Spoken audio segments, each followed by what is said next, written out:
कृपया बताएं कि ये कैसे पता चले कि कोई प्रेरणा ईश्वर द्वारा की गई है अथवा स्वरचित है। तो सारे जो विचार योजनाएं होती हैं उसका आरंभ तो जीवात्मा ही करता है। आत्मा कर्म करने में स्वतंत्र है, हाँ या ना? स्वतंत्र का मतलब क्या? अपनी इच्छा से काम करे, अपनी बुद्धि से योजना बनाए, वो स्वतंत्र है। जो दूसरे की इच्छा से, दूसरे के दिमाग से, दूसरे के दबाव से काम करे, क्या वो स्वतंत्र है? वो तो फिर परतंत्र हो जाएगा ना। स्वतंत्र का मतलब है अपनी इच्छा से काम करना, अपनी बुद्धि से, अपने संस्कारों से काम करना, इसको स्वतंत्र कहते हैं। तो जब आत्मा स्वतंत्र है तो सारी इच्छाएं, योजनाएं उसकी अपनी होती हैं। तो कोई भी योजना आप बनाते हैं उसका आरंभ हम स्वयं करते हैं। अब यदि वो ठीक है तो ईश्वर उसको सपोर्ट कर देगा, हाँ हाँ करो करो, अच्छी बात है, तो ईश्वर का समर्थन मिल जाएगा। वो दूसरे नंबर पे, शुरुआत हम करेंगे पहले नंबर पे, बाद में ईश्वर उसका प्रतिक्रिया करेगा कि हाँ अच्छा काम है, कर लो। अगर हमारी योजना गलत है, ईश्वर के वेदों के विरुद्ध है, तो ईश्वर हमको सूचना देगा, भय शंका लज्जा, फिर वो सूचना है कि ये काम मत करो। ऐसा ईश्वर की ओर से वो सुझाव है, सूचना है। आगे आपकी इच्छा है, आप करें ना करें आपकी मर्जी है। ईश्वर आपका हाथ नहीं पकड़ेगा, बस सूचना दे देगा मन में कि ये काम ठीक है, ये काम गलत है, आगे आपकी इच्छा है। और जहाँ कहीं संशय होता है तो वो आपके ज्ञान की कमी है,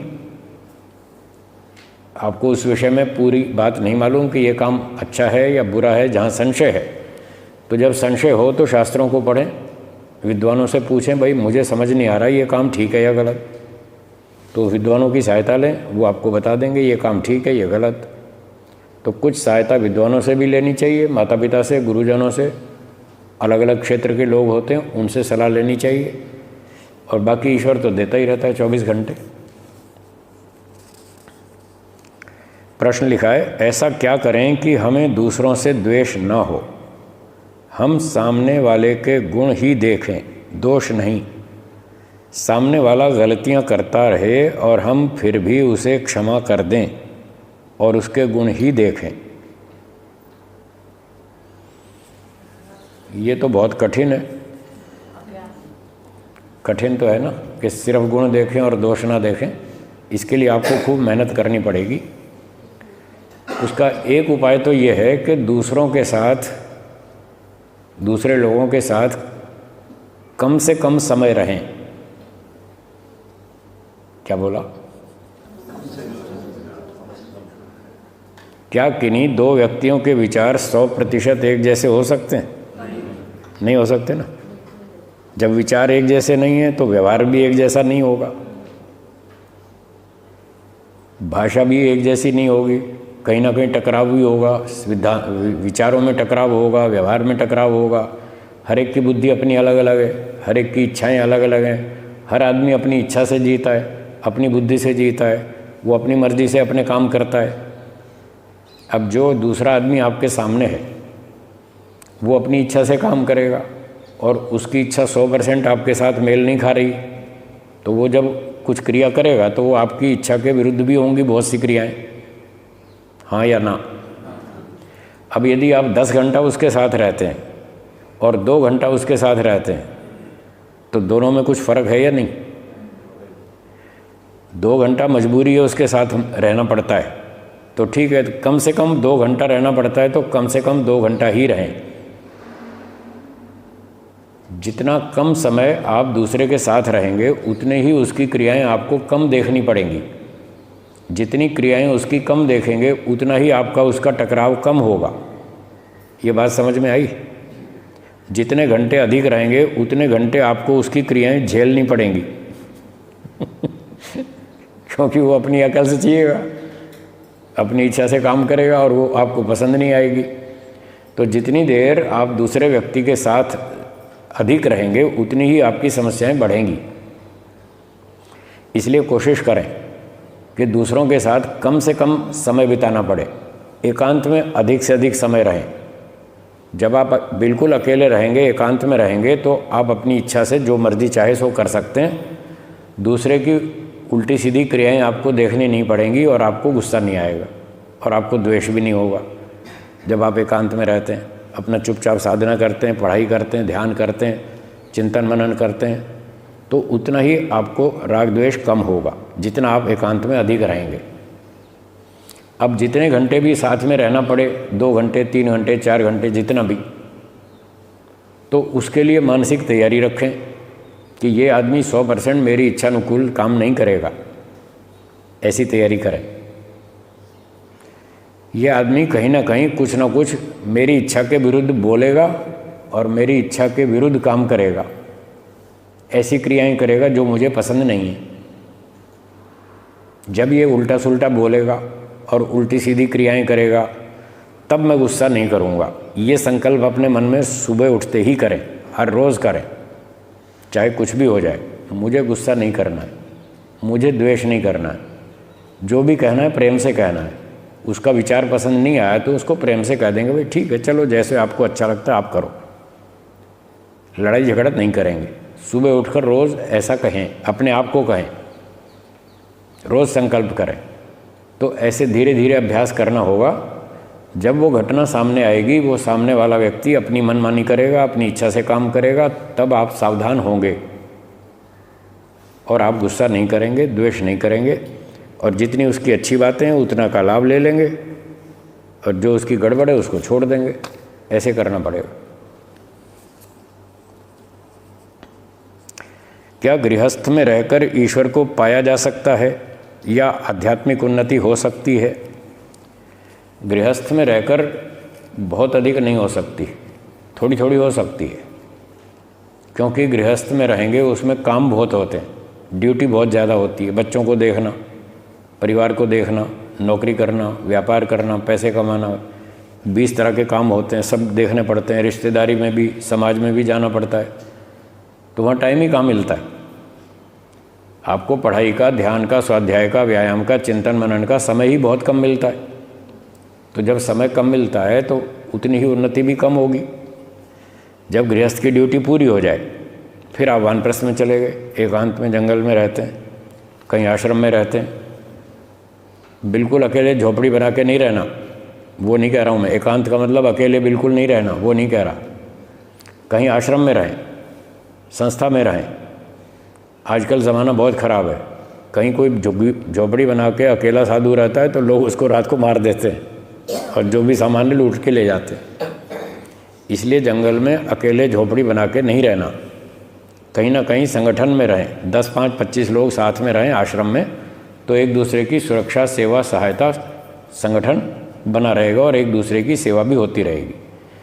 तो इस प्रकार से जब कहीं आश्रम संस्था में रहेंगे तो घर की ड्यूटी ख़त्म हो गई, अब आपके पास बहुत टाइम मिलेगा।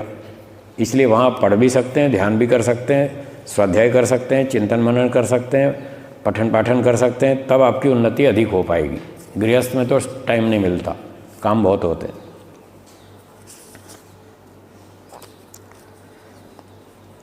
आप सब विद्वानों के प्रवचन मुताबिक इच्छाओं को अधिक नहीं पालना चाहिए, इससे दुख की प्राप्ति होती है। परंतु ये क्या ईश्वर की व्यवस्था नहीं है कि बड़े बड़े पूंजीपति उद्योगपतियों के मन में और तरक्की की इच्छा होती है, जबकि अधिक संपन्न व्यक्ति चिंताओं से घिरे रहते हैं, ना अच्छे से खा पाते हैं, ना नींद ले पाते हैं, परंतु उनके पुरुषार्थ से करोड़ों को रोज़गार व सरकार को भी कर यानी टैक्स प्राप्त होता है। अगर वो कार्य न करें तो क्या हो, जबकि गरीब अच्छे से खाना भी खाता है और अच्छी नींद भी लेता है। तो दोनों बातें आपको मालूम है। अब पसंद आपकी है, जो करना हो करो। दोनों आपको मालूम है। बड़ा सेठ टेंशन में ज़्यादा रहता है, ना खा पाता है, ना सो पाता है, ना और कुछ। तो आपको ऐसी ज़िंदगी पसंद हो तो ऐसी ले लो, और ऐसी पसंद नहीं है तो फिर नीचे रहो, थोड़ा काम करो, थोड़ा खाओ पियो, मज़ा करो, भगवान का ध्यान करो और मस्त रहो। रही बात यह कि अगर बड़े सेठ नहीं होंगे तो देश कैसे चलेगा। तो ऐसा नहीं है, देश तो फिर भी चलेगा। एक व्यक्ति 10,000 नौकर रखे, उसकी बजाय 10 सेठ 1,000 नौकर रखो तो काम घट जाएगा ना। और 10 के भी और 50 कर लो और 50 नौकर रखने पड़ेंगे तो काम और घट जाएगा। एक ही आदमी 10,000 नौकर क्यों रखता है, बड़ा काम क्यों करता है? वो तो टेंशन बढ़ाने वाला है। जिसको टेंशन बढ़ाने का शौक़ है तो बढ़ाए, हमें क्या तकलीफ है, वो तो उसको देखना है। वेद में तो ये बताया जितना धंधा बढ़ाओगे उतनी टेंशन बढ़ेगी। एक बम्बई में सेठ जी के यहाँ गया था मैं, कई साल हो गए, 20-21 साल पहले। बड़े सेठ थे, खरबपति सेठ थे। उनसे बात हो रही थी, वो कहने लगे महाराज जी आप बहुत सुखी हैं, हम बहुत परेशान हैं, कोई रास्ता बताओ। फिर आगे बातचीत में उन्होंने बताया कि मैं 24 में से 23.5 घंटा टेंशन में रहता हूँ। कितना? 24 में से 23.5 घंटा टेंशन में रहता हूँ। मुझे रात को नींद नहीं आती, नींद की गोली खा के ऐसे ही नशे में पड़ा रहता हूँ, कोई नींद थोड़ी आती है। सुबह आधा घंटा मॉर्निंग वॉक पे जाता हूँ, तब 2-4 दोस्त मिल जाते हैं, थोड़ा उनसे हंस लेता हूँ, बस वो आधा घंटा ही अच्छा लगता है। घर आते ही फिर टेंशन शुरू हो जाती है। आपको ऐसा जीवन पसंद है तो आप ये चुन लीजिए। तो जितने बड़े सेठ, जितनी बड़ी संपत्ति उतनी बड़ी टेंशन, तो ऐसा क्यों बने? तो वो कहने लगे महाराज जी हमको कोई रास्ता बताओ। मैंने कहा रास्ता हम बता देंगे, हमें क्या दिक्कत है, पर हमें पता है कि आप उस रास्ते पर चलोगे नहीं, ये हमें पता है, फिर भी हम बता देंगे, हमें बताने में क्या समस्या है। तो मैंने कहा देखो मैं अपने घर में रहता था दिल्ली में, और मुझे एक गुरुजी मिल गए। तो मैंने कहा गुरुजी मुझे शांति चाहिए। बोले हमारे साथ आ जाओ आश्रम में, आपको शांति मिलेगी। तो मैंने कहा मैं अपना घर छोड़ आया, गुजरात में आश्रम में आ गया, मुझे शांति मिल गई। आपको शांति चाहिए, आप भी आ जाओ गुजरात में। रास्ता तो यही है। आप संपत्ति पे चिपके रहोगे तो फिर कोई शांति नहीं है, फिर तो टेंशन है। ये संपत्ति ही तो टेंशन की जड़ है, और क्या। आप इतिहास उठा के देख लो, ये ज़मीन, संपत्ति, सोना चांदी, इसी पे तो लड़ाई झगड़े चले सारे इतिहास में। फलाने राजा वो कहता मैं यहाँ कब्जा करूँगा, वो कहता मैं कब्जा करूँगा, वो तलवारें चला चला के मर गए और मार दिए, संपत्ति सब यहीं रह गई, लाभ तो किसी को हुआ नहीं कुछ भी। तो ये संपत्ति और ये संसार के भोग, यही समस्या की जड़ है। अगर आप इसको चिपके रहेंगे तो टेंशन भी आपको चिपकी रहेगी। उससे छूटना हो तो इन चीज़ों को छोड़ दो, गुजरात में आ जाओ आश्रम में, खुश हो जाओगे, सुखी हो जाओगे, और कोई रास्ता नहीं है। पुस्तक ग्रंथ परिचय में तैत्तिरीय उपनिषद परिचय के 6ठ अनुवाक में हृदय के भीतर पुरुष जीवात्मा का निवास बतलाया है। मुक्त आत्मा बनने वाले आत्मा के लिए सुषुम्ना नाड़ी के द्वारा शरीर से बाहर निकलने का विधान बताया गया है। इसके बारे में समझाएं। तो तैत्तिरीय उपनिषद में लिखा है कि आत्मा हृदय में रहता है, ठीक बात है, हृदय में रहता है। और कई उपनिषदें हैं उनमें और भी विधान लिखे हैं। एक उपनिषद है ऐतरेय उपनिषद। कौन सी? ऐतरेय उपनिषद। उसमें लिखा है त्रय अवस्था, जीवात्मा के 3 निवास स्थान हैं। त्रय शरीर में वो 3 जगह पे रहता है, मतलब वो स्थान बदलता रहता है, 24 घंटा एक जगह नहीं रहता। अब वो गुरुजी पढ़ा रहे थे विद्यार्थियों को, और पढ़ाते पढ़ाते उन्होंने ऐसे ही कह दिया इशारे से कि जीवात्मा का शरीर में 3 स्थान है, और सामने बैठे विद्यार्थी बोल दिया एक ये स्थान है, एक ये स्थान है, एक ये स्थान है, ऐसे बोल दिया। अयम आवसथ, अयम आवसथ, अयम आवसथ। अब सामने जो बैठा देख रहा था उसको तो समझ में आ गई अयम कौन सा, वो तो देख रहा था सामने, हाँ भाई ये स्थान है, तो उसको समझ में आ गई। अब जब उसको किसी ने पुस्तक में लिखा, स्क्रिप्ट बनाई पुस्तक की, उसने मक्खी पे मक्खी मार दी। उसने यही लिख दिया कि 3 निवास स्थान है, एक ये स्थान है, एक ये स्थान है, एक ये स्थान। उसने ये का यही लिख दिया। अब बताओ किताब में क्या पता चले ये का मतलब क्या। एक ये स्थान है, एक ये स्थान है। अब किताब से क्या पता चले कौन सा स्थान है? तो वहाँ पर ये स्पष्ट नहीं लिखा कि वो स्थान कौन सा है। और बृहदारण्यक, छांदोग्य आदि उपनिषदें हैं, उनमें भी आत्मा की बहुत चर्चा है। तो वहाँ लिखा है कभी वो दाईं आँख में दिखता है, कभी बाईं आँख में दिखता है, तो आँखों में भी रहता है आत्मा। कहीं चर्चा आती है वो कंठ में रहता है, कभी आती है हृदय में रहता है। ऐसे बहुत जगह पर प्रमाण मिलते हैं कि वो स्थान बदलता रहता है। एक और उपनिषद में ये चर्चा आई, जैसे राजा अपने इलाके में घूमता रहता है और वो देखता रहता है, प्रजा की जानकारी करता रहता है कि कौन सुखी है, कौन दुखी है, किसकी क्या समस्या है। आपने पुरानी कथाएं सुनी होंगी, पहले राजा लोग अपने इलाके में घूमते थे और पता लगाते थे कहाँ क्या हो रहा है, ठीक हो रहा है कि नहीं हो रहा है। वो उदाहरण देकर वहाँ लिखा है उपनिषद में, जैसे राजा अपने इलाके में घूमता रहता है, ऐसे ही आत्मा भी शरीर में घूमता रहता है। कभी कहीं उसकी मर्जी, जहाँ मर्जी घूमे उसका इलाका है। और एक मोटा उदाहरण, लॉजिक तर्क थोड़ा सा व्यावहारिक भी दे दूँ। ये तो शास्त्रों के वचन थे, प्रमाण। और मोटी सोचने की बात यह है कि आप जो अपने घर में रहते हैं, क्या 24 घंटा एक ही कमरे में बैठे रहते हैं? आप भी तो घूमते रहते हैं ना। कभी बाथरूम में जाएंगे, कभी बेडरूम में जाएंगे, कभी किचन में जाएंगे, कभी ड्राइंग रूम में जाएंगे। आप भी तो घूमते हैं ना। तो जैसे आप अपने घर में घूमते रहते हैं, तो ये आत्मा का घर है, शरीर सर से पांव तक वो अपने घूमता रहता है, जहाँ उसको अच्छा लगता है वहाँ चला जाता है। एक उपनिषद में लिखा है कि हृदय से बहुत सारी नाड़ियाँ निकलती हैं, उनमें से एक नाड़ी है जिसका नाम है पुरी तत्व। क्या नाम? पुरी तत्व। तो वहाँ लिखा है कि जब जीवात्मा सोता है, रात को जब हम सो जाते हैं, तो जब आत्मा सोता है तो पुरी तत्व नाम की नाड़ी में जाके सोता है। ये उसका बेडरूम है, ऐसा लिखा है। तो इससे भी पता चलता है स्थान बदलता रहता है। सत्यार्थ प्रकाश के 8वें समोल्लास में लिखा है, जीव के जागृत स्वप्न सुषुप्ति को भोगने के लिए स्थान विशेषों का निर्माण बिना परमेश्वर के कौन कर सकता है? तो वहाँ भी ये 3 शब्द आए, जागृत, स्वप्न, सुषुप्ति। इन अवस्थाओं को भोगने के लिए स्थान विशेषों का निर्माण। इससे भी पता चल रहा है कि जीवात्मा जागृत में किसी अलग स्थान पर होता है, स्वप्न में कहीं और होता है, सुषुप्ति में कहीं और होता है। तो बहुत सारे प्रमाण मिलते हैं जिनसे ये पता चलता है स्थान बदलता रहता है, आत्मा हमेशा एक जगह नहीं रहता। वेदों में कुछ प्रमाण है? ये सारे वेदों की बातें। ये उपनिषद में जो लिखा ऋषियों ने, ये वेद में से लिखा है या अपने घर से लिखा है? बोलिए। ये वेद की बात लिखी है अपने घर की? तो वेद की तो बात है। ऋषि लोग वेदों की बातें लिखते हैं, अपने घर की कुछ नहीं लिखते। अपने घर की कुछ नहीं लिखते।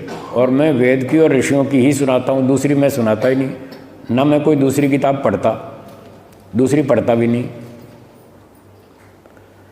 आज से 40-44 साल पहले मैंने सत्यार्थ प्रकाश पढ़नी शुरू की, बहुत पहले। तब मैंने पढ़नी शुरू की तो पढ़ते पढ़ते मुझे एक वाक्य मिल गया। उसमें लिखा था कि आर्ष ग्रंथों का पढ़ना ऐसा है जैसे समुद्र में गोता लगाना और बहुमूल्य मोतियों का पाना, ऐसा लिखा है ना।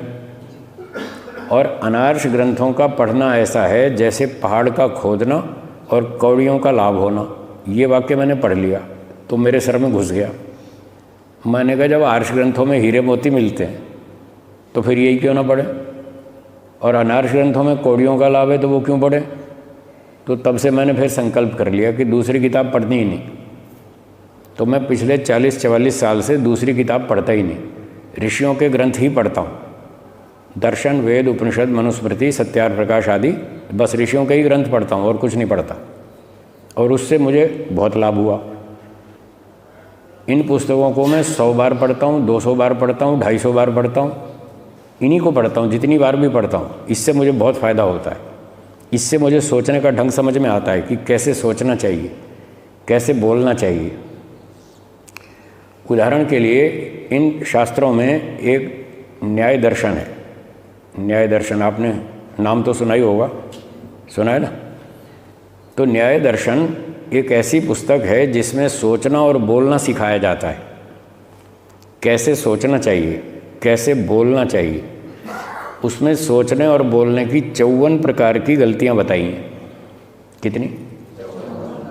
54। उस किताब को मैंने कम से कम 150 बार पढ़ा, 150 बार। कठिन पुस्तक, इतनी कठिन है उसको सुप्रीम कोर्ट के जज भी कोई कोई पढ़ता है, हाई कोर्ट के जज भी कोई कोई पढ़ता है, सारे लोग नहीं पढ़ते। कठिन है वो, बहुत दिमाग लगाना पड़ता है। तो उस पुस्तक को जब मैंने पढ़ना शुरू किया आज से 40 साल पहले, तो मुझे बहुत पसंद आई, बहुत अच्छी लगी, मेरी रुचि के अनुकूल थी। तो मैंने उसी दिन संकल्प किया, मैंने कहा इसको 50 बार पढ़ूंगा, इतनी अच्छी लगी मुझे। तो उसमें इतना बढ़िया एक एक बारीक बारीक बातें लिखी हैं कि कहाँ आदमी गलती करता है, सोचने में कहाँ भूल करता है, बोलने में कहाँ गलतियाँ करता है। वो सारी 54 लंबी चौड़ी लिस्ट है। उस किताब पर मैंने खूब जम के मेहनत की और 150 बार कम से कम पढ़ लिया उसको, पढ़ लिया, पढ़ा लिया, खूब मेहनत की उस पर। और भी सारे दर्शन पढ़े, सांख्य दर्शन 200 बार पढ़ लिया, योग दर्शन 250 बार पढ़ लिया। मैं यही पढ़ता हूँ 40 साल से, और कोई काम नहीं करता। कोई लकड़ी नहीं बेचता, कोई मिठाई नहीं बेचता, कोई और ज़मीन जायदाद का कोई धंधा नहीं है मेरा। यही काम है 24 घंटे, 365 दिन 24 घंटे यही काम करता हूँ। तो इसमें खूब मेहनत कर करके मुझे बहुत लाभ हुआ। अब मुझे पता है कि कौन सी बात कैसे सोचनी चाहिए और कैसे बोलनी चाहिए। जब मैं सोचता हूँ और बोलता हूँ तो वो 54 गलतियों से अपने चिंतन को फिल्टर करता हूँ। कहीं मेरे विचार में, कहीं मेरी भाषा में वो 54 में से कोई गलती तो नहीं आ रही, उसको चेक करता हूँ। अपना भी चेक करता हूँ, दूसरे का भी, सबका चेक करता हूँ। तो मुझे फटाफट पता चल जाता है कौन आदमी कहाँ गलत सोच रहा है और कहाँ गलत बोल रहा है। मैं फटाफट पकड़ता हूँ। जैसे डॉक्टर लोग नब्ज़ पे हाथ रखते ही पकड़ लेते हैं इसको क्या क्या बीमारी है, पकड़ लेते हैं ना। वैद्य लोग, पुराने नाड़ी वैद्य, वो नब्ज़ पे हाथ रखते ही पकड़ लेते हैं इसको ये बीमारी है। तो मेरा ये विषय है, मैं 2-5 मिनट बात करता हूँ और तुरंत पकड़ लेता हूँ ये आदमी कहाँ गलत बोल रहा है, क्या गलत बोल रहा है, सब पकड़ लेता हूँ। तो इसलिए ऋषियों के ग्रंथ पढ़ने चाहिए, उससे हमारी बुद्धि विकास बहुत अच्छा होता है और व्यक्ति गलतियों से बच जाता है। गलत सोचने से बच जाता है, गलत बोलने से बच जाता है और गलत आचरण से बच जाता है। जिसका सोचना ठीक है उसका बोलना और आचरण भी ठीक हो सकता है, हाँ या ना। और जिसका सोचना ही गलत है तो उसका बोलना और आचरण भी गलत हो सकता है। अब लोग न्याय दर्शन पढ़ते ही नहीं, उन 54 गलतियों को जानते ही नहीं, तो फिर गलतियां क्यों नहीं करेंगे। सोचने में भी गलती करते हैं, बोलने में भी और आचरण में भी, सब जगह गलती करते हैं। तो मेरा आपसे निवेदन है, न्याय दर्शन अवश्य पढ़ें। 10-20 साल, कम से कम 20 साल मेहनत करें, तब आपको समझ में आएगा सोचना कैसे चाहिए। तब आपको अपनी गलतियां पकड़ में आएंगी कि हम कहाँ कहाँ गलतियां कर रहे हैं। नहीं तो पता ही नहीं चलेगा, 80 साल में भी पता नहीं चलेगा कि हम कहाँ गलत बोल रहे हैं और कहाँ गलत सोच रहे हैं। महर्षि गौतम जी का लिखा है न्याय दर्शन, उस पर संस्कृत भाषा में भाष्य है महर्षि वात्स्यायन जी का। और उसमें से जो 54 गलतियां छांट के मैंने पूरी उसकी व्याख्या की है। सत्य की खोज नाम की ये पुस्तक है, सत्य की खोज, वो सारी उस पर थीसिस लिखी है मैंने, पूरी 54 गलतियां निकाल के उदाहरण सही समझाई। पर वो तो तब समझ में आएंगी, पहले 20 बार न्याय दर्शन पढ़ेंगे तब वो समझ में आएगी, नहीं तो नहीं आएगी। इसलिए पहले न्याय दर्शन पढ़ें, 10-20 साल मेहनत करें, फिर वो 54 गलतियाँ समझ में आएंगी, फिर आप गलती से बच पाएंगे। और जो ये लिखा है कि सुषुम्ना नाड़ी के द्वारा वो बाहर निकलता है, फिर वो आत्मा मोक्ष में जाता है, ये बात ठीक है, ऐसा लिखा है। उपनिषद में भी लिखा है, वेदांत दर्शन में भी लिखा है कि जो आत्मा यहाँ ब्रह्मरंध्र से ऊपर से शरीर छोड़ता है वो मुक्ति में जाता है, और बाकी शरीर के अन्य भागों से जो आत्मा शरीर छोड़ता है उसको पुनर्जन्म मिलता है, ऐसा लिखा है ऋषियों।